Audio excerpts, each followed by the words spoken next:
wondering if, since Donald Shirley was omitted from the thank you speech, that you had anything that you wanted to say about Donald Shirley. And also, I'm wondering if the controversy surrounding the storytelling and the lens through which the story was told will change the way that you tell stories in the future. You get nervous up there. Don Shirley, obviously, we all thanked him. Mahershala gave him a great thank you. Don, if you're discussing the Don Shirley family thing, that falls on me, but Don Shirley himself told me to not speak to anyone. He told me the story that he wanted to tell. He protected his private life and all the things, other things about him, miraculous things about him. He's an amazing man. He told me, if you're going to tell the story, you tell it from your father, me, no one else. Don't speak to anyone else. That's how you have to make it. And also, he told me, don't make it till after I pass away. So I just kept my word to that man. I wish I could have reached out to Don Shirley's family. I didn't even know they really existed until after we were making the film, and we contacted his estate for music. And then the filmmakers, we invited them all to screenings and discussions. But I personally was not allowed to speak to his family per Don Shirley's wishes. I'm an Italian from New York. They call that a stand-up guy. I kept my word to the man, and that's the reason for that. So, but Don Shirley and my father together had an amazing story together and went on the road and changed each other. And I think that comes out, that's why the film is what it is. It's because of the both of them. We're going to 138 and then over here to 14. Hi everyone, Lieven Trio from Belgium. Congratulations. Thank you. It was a very open race this year, Best Picture. It was very hard to say who was going to win. Did you honestly expect you could win, and how big did you think your chances were of winning?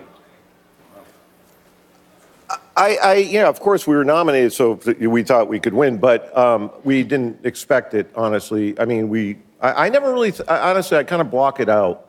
It's like if I watch a football game and I need my team to score, I just leave the room, and they will. If I'm watching them, they won't.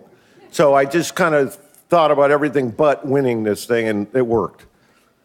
Going to 14, and then we'll go to... I just want to say one thing. These guys may or may not agree with me, but when I'm forgetting the name of the actress who gave us the award, I don't know why. Julia Roberts, and she opened up the, thank you. She opened up the thing, and I'm not kidding. I started to talk to my friend sitting next to me, and they said, Green Book, so just to let you know, were we thinking we could win? I kind of forgot that we could, and you know. You know, did anybody notice that they cut the mic on me, or is anybody here? They didn't. Did you hear the Carrie Fisher remark? Yeah. Great. 14, and then back to 249. Hi there, Steve Futterman from CBS News on your right over here.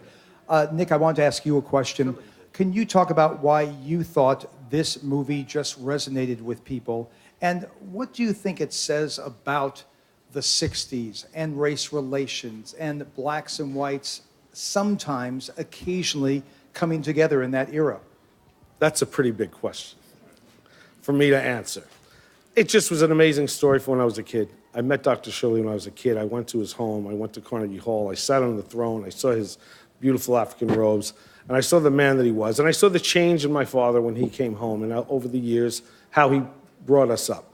So when he told me the story, and because he was so angry when he went on this trip with Dr. Shirley of what he saw and witnessed, that's what changed him. So that's what brought us up, told us these stories, and I said, wow, I can't believe that guy, the genius that he was, the unbelievable musician that he was, the man that he was, all the things he had to go through, I couldn't believe it myself. So I just thought, this is an opposites, an odd couple movie. It had a lot of things, but mostly it dealt with the racism of that time. So I always knew I wanted to tell the story, and I spoke to my father about it, taped him. I spoke to Dr. Shirley, hours and hours and hours getting his blessing and telling me what I could put in and what I couldn't. And I always knew I was going to do it. So I had to wait. Luckily, he lived a long life. But when I finally decided to do it, I brought Brian in to write with me, who brought Pete in to write with me. And we, all of us, from the writing to the production to the casting, the cast, the crew, everyone knew we were telling an important story. And there's lots of ways to tell a story about that subject. This was our little story. And I think it's as valid as any, and I think it resonates with some people because it's a small story about two people. And Pete kept telling us we were writing, we got to keep it about the two people. It's about their relationship and how they changed each other in a time when it was crazy, obviously.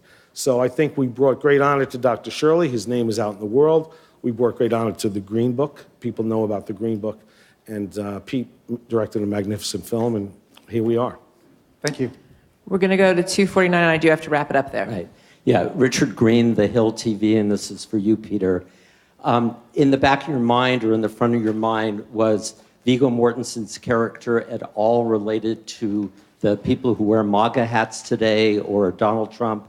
And what is your message from the film to America in this very polarized political time? I never thought of him as a MAGA guy.